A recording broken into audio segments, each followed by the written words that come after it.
জুলাই নিয়ে ব্যবসা করা যাবে না। জুলাই ব্যবসা, হাদি ব্যবসা, এসব ব্যবসা চালু রাখতে হবে। ওনারা কেন বলে এগুলো নিয়ে আমাদেরকে অপমান করতে চায়। এগুলো নিয়ে অপমান করে, যখন হাদি ব্যবসার কথা বলে তখন মনে মনে খারাপ লাগে, অপমান লাগে, মনে হয় যে আমি আসলে এরকম কিছু করে ফেলতেছি কিনা। বাট এগুলো বলে বলে হাদিকে কিন্তু নিউজ ফিড থেকে সরিয়ে দেওয়া হয়েছে, তাই না? হাদিকে নিউজ ফিড থেকে সরিয়ে দেওয়া হয়েছে। আপনাদের এখানে ব্রাহ্মণবাড়িয়ায় দাঁড়ালে সবার আগে যে কথা বলতে হয়, সেই যে 17 জন 19 জন মানুষ মোদী বিরোধী আন্দোলনে মারা গিয়েছে, এদের নিয়েও আপনার ব্যবসা করতে হবে। মাঠে ঘাটে দাঁড়িয়ে দাঁড়িয়ে এই ব্যবসার দোকান চালু রাখতে হবে। ব্রাহ্মণবাড়িয়ার প্রত্যেকটা তীব্র মাটিতে কর্নারে কর্নারে মোদী বিরোধী আন্দোলনে যে শহীদরা মারা গিয়েছিল তাদের নিয়ে ব্যবসা চালু রাখতে হবে। ওনারা কথাটাকে ব্যবসা বলে কেন বলে? আমাদেরকে শব্দটা আসলে ব্যবসা না, আমরা তাদেরকে উজ্জীবিত রাখি। জুলাইয়ের কথা এনসিপি ছাড়া আর কে বলে? 11 দলীয় জোট বলে, অবশ্যই বলে, কিন্তু সরকার দল কতক্ষণ বলে? বরং তারা দমায় রাখে যাতে ওরা না বলে। এসব অপমান গায়ে মাখবেন না। জুলাই ব্যবসা করবেন, তারা যদি জিয়া ব্যবসা করতে পারে, জুলাই ব্যবসা করতে অসুবিধা কি? জুলাইয়ের শহীদ হয় নাই? 1400 শহীদ হয় নাই? জাবিরের মা পথে ঘাটে কথায় কথায় কাঁদে। ব্যবসা করবো না? এই ব্যবসা ওদেরকে বাঁচিয়ে রাখবে। আপনারা যেটাকে ব্যবসা বলেন, এটা স্নেহ, মায়া, মমতা, এটা দরদ। এই দরদ আমরা বাঁচিয়ে রাখবো। আপনারা ব্যবসা ব্যবসা বলে আমাদেরকে আটকায় রাখতে পারবেন না। আমরা প্রত্যেকটা শহীদের কথা বলবো, এবং যেইখানে যাই কোনো শহীদ তো আপনাদের কথা বলেন, আপনাদের পক্ষে বলেন। যেই শহীদের মায়েরা, যেই শহীদের রক্তের উপরে আপনারা দাঁড়িয়ে আজকে সরকার গঠন করেছেন, তারা তো আপনাদের কথা বলে না। তারা সংস্কারের কথা বলে, তারা সংবিধান সংস্কারের কথা বলে, পুলিশ কমিশন গঠনের কথা বলে, তারা গুম কমিশন গঠনের কথা বলে। এইখানে তারা তো আপনারা নিজেদেরকে এমন একটা জায়গায় নিয়ে গেছেন যে আপনাদের পক্ষে কোনো নির্যাতিত মানুষ নেই। কারণ কি? কারণ মজলুমরা মজলুমের পক্ষেই থাকে, জালিমের পক্ষে থাকেন। আপনারা তো আবার জালিম হয়ে উঠেছেন। মেবি আপনারা জালিম ছিলেন, নিজেদের জালিম মনোভাবটা আপনারা অন্তরে দমিত রাখছিলেন। তবে আপনাদের কথা বা বিএনপির কথা বলতে গেলে যার কথা বলতেই হয়, তিনি হচ্ছেন আপসহীন নেত্রী বেগম খালেদা জিয়া। জীবনের শেষ রক্তবিন্দু পর্যন্ত দেশের জন্য লড়াই করছেন। মানে একটা নারী স্বামী হারা হয়েছেন, সন্তান হারা হয়েছেন, সন্তানকে দেখতে পায় নাই, নাতি দেখতে পায় নাই, তার ছেলের বউ বিধবা। তার জীবনে আর কি আছে? বাংলাদেশের সবচেয়ে নির্যাতিত নারীদের মধ্যে তিনি একজন। তার কণ্ঠস্বর কিন্তু কেউ রুখতে পারে নাই, রাখতে পারে নাই। তিনি বরাবরই সংস্কারপন্থী ছিলেন, এবং বিএনপির অনেকে আছেন এখন সংস্কারপন্থী, যারা হয়তো সামনাসামনি কথা বলতে পারে না। আমি আপনাদেরকে বলতেছি, আপনারা বেগম জিয়ার আদর্শ বুকে লালন করে আছেন, যারা সংস্কারপন্থী আছেন। আমি জানি আলিফ যখন চোখ হারিয়ে কাঁদে, আপনাদের বিবেক তখন নাড়া দেয়, আমি জানি। আপনারাও সংস্কারের পথে চলে আসেন, বেগম জিয়ার আদর্শকে ভুলে যায় না। বেগম জিয়া বারবার বলে গিয়েছিলেন, স্পষ্ট বলে গেছেন যে এই বস্তি দিয়ে, সন্ত্রাসী দিয়ে ছাত্রদল গঠন করবেন না। আপনারা তাই করছেন।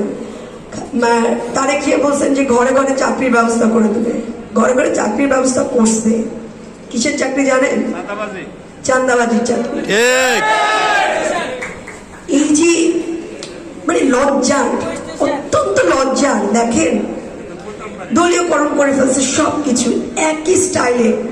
আরে ভাই, 6 মাস ক্ষমতায় আসছেন, 6 মাস বা 1 বছর ভালো হওয়ার অভিনয় তো করেন। মানে আপনাদের মধ্যে এত লোভ, এত আকাঙ্ক্ষা যে আপনার দল 6 মাস ভালো হওয়ার অভিনয় করতে পারেন।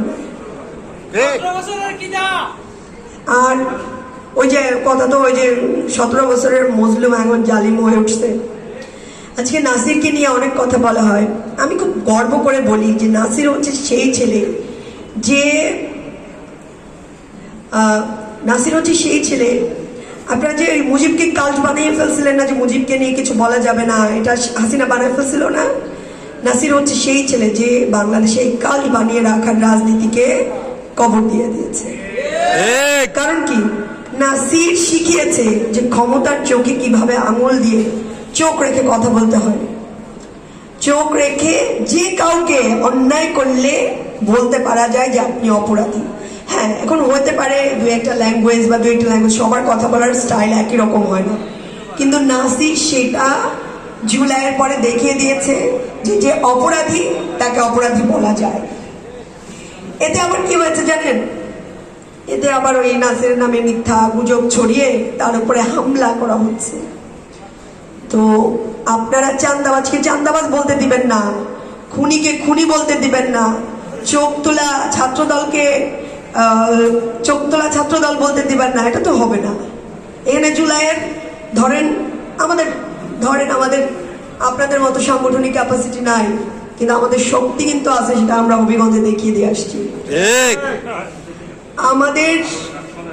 আমাদের যে পরিমাণ মনোবল, আমরা যেভাবে বুলেটের সামনে দাঁড়াই, ওই মনোবল নিয়ে কিন্তু ওই মনোবল আপনাদের নাই বলেই আপনারা 17 বছর একটা বালু ট্রাক সরাতে পারেন না। সো এই আপনাদের সাথে আমাদের কোনো লড়াই নাই, আপনাদের সাথে ব্যক্তিগত কোনো লড়াই নেই, আপনাদের সাথে আমাদের লড়াই শহীদের আকাঙ্ক্ষা বাস্তবায়নের লড়াই। আপনাদের সাথে আমাদের লড়াই একটা ভালো রাষ্ট্র উপহার দেওয়ার লড়াই। আপনাদের সাথে আমাদের লড়াই আমাদের হাজার হাজার বেকার তরুণ ভাইদের হাতে একটা চাকরি তুলে দেওয়ার লড়াই। আপনাদের সাথে আমাদের লড়াই নারীর সম্মানের লড়াই। আপনাদের সাথে আমাদের লড়াই এই যে পুলিশ ভাইরা আমাদের জন্য দাঁড়ায় দাঁড়ায় এই যে ডিউটি দিচ্ছে, তীব্র কষ্ট করছে, ওনাদেরকে আমরা ভুল বুঝি, সবসময় ভুল বুঝি। এই যে হবিগঞ্জের পরে হচ্ছে গোলাপগঞ্জে আক্রমণ হলো, ওনারা দাঁড়িয়েছিলেন, কেন দাঁড়িয়েছিলেন বলেন তো? অর্ডার নাই। তো বেচারা কি করবে? আপনারা যদি বলতো যে তুই অর্ডার ছাড়া নড়বি না, নড়লেই তোর জীবন শেষ, বা তোকে দমন পীড়নের শিকার কর, ওনারা তো নির্যাতিত। সেইখান থেকে আমরা এই পুলিশ সংস্কার চেয়েছি। আমরা চেয়েছি যে পুলিশ কারো দলদাস হবে না। পুলিশ যখন দেখবে এখানে অন্যায় হচ্ছে, কারো অর্ডারের অপেক্ষা করবে না, ওনাদের অপেক্ষা করতে হয়, ওনাদের কিছু করার থাকে না। এই যে চেঞ্জ গুলো আমরা আনতে চেয়েছি, এই চেঞ্জ গুলোই তো আমরা চাই। আমরা কি চাই আসলে? রাস্তায় দাঁড়িয়ে মোড়ে মোড়ে ঘুরে ঘুরে কি চাই? কেন সংগঠনকে স্ট্রং করতে চাই? কারণ আমরা জনগণের কথা বলতে চাই। আপনি দেখেন, এক হাসনাত আব্দুল্লাহ, এক নাহিদ ইসলাম, যে সংসদে দাঁড়িয়ে যে কথা বলে, মনে হয় যেন হাজার হাজার জনগণ তরুণের বুকের কথা বলতেছে, তাই না? হৃদয়ের কথা বলতেছে, তাই না? আর অন্যান্য যারা আছে এরা তেলবাজি করে 5 মিনিট সময় দেয়, সময় ওনাদের একটু বেশি দেয়, 8 মিনিট দেয়, 3 মিনিট শুরু হয় অমুক এরিয়া তমুক এরিয়া। আরে অন্তরে যদি আপনাদের কৃতজ্ঞতা থাকেই, তাহলে বেগম জিয়ার আদর্শের সেই দেশ গঠন করেন, সেই সংস্কার করেন যেটা আসলে তিনি মৃত্যুর আগ পর্যন্ত চেয়ে গিয়েছিলেন। আপনারা তো বেগম জিয়ার নাম দিয়ে ব্যবসা করেন, কিন্তু ওনার সংস্কারটা চান না। এখন আমাদের বলেন যে আমরা এই করি সেই করি, শুনে এসব বলে আমাদের দমিয়ে রাখা যাবে না। মৃত্যুর পরোয়ানা নাহিদ ইসলাম সেই দিনই লিখে দিয়েছিলেন, যেদিন এক দফা। আপনাদের মনে হয় যে আমরা মৃত্যুর ভয় করি?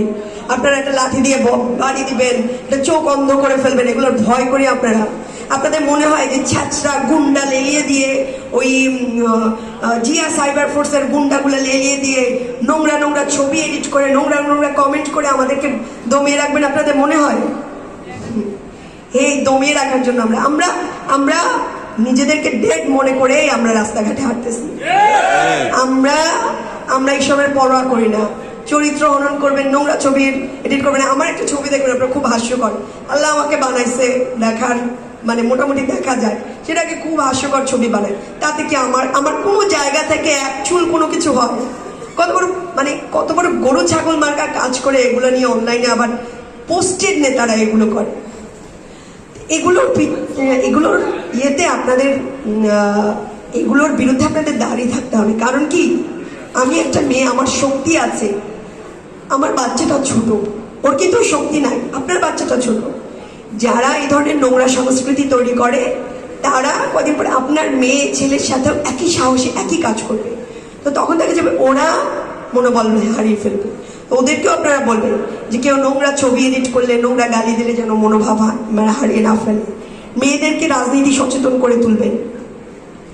দেখেন, আমি সংস্কৃতি ধর্ম সবকিছু মিলিয়ে বলি, একটা মেয়ে আমাদের যেমন মাহবুবা আপা আছেন এমপি, আপনারা দেখেছেন, ও হেফাজত ইসলামের, উনি কিন্তু ওনার পরিপূর্ণ পর্দা রেখে যেভাবে উনি সংসদে ভূমিকা রাখেন, এটাকে আমি প্রচন্ড গর্ব ফিল করি।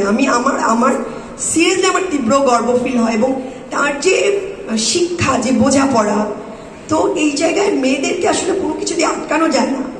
তাকে যদি আপনি তার লেবাস অনুযায়ী, সে যে তাকে আপনি স্পেস দেন, সে তার জায়গায় ভালো করবে। এটা আল্লাহ মেয়েদেরকে ওই শক্তিটা দিয়েছে। মেয়েদের বুঝ দেখবেন অনেকের চেয়ে, ম্যাচুরিটি অনেকের চেয়ে অনেক জায়গায় বেশি, হয়তো হয় না, এটা কি অস্বীকার করার কিছু আছে? একটা পরামর্শ লাগলে বাড়িতে গিয়ে স্ত্রীর কাছে করেন না। এবং এটা অবশ্যই যারা আলেম ওলামা আছেন, এটা তো আমার মনে হয় ইসলামেরও সুন্নাহ, এটা যে স্ত্রীর সাথে পরামর্শ করা, এটা মেয়েদেরকে আল্লাহ ওইভাবে তৈরি করেছেন। এইগুলো আপনাদের খেয়াল রাখতে হবে। দেখবেন যে একটা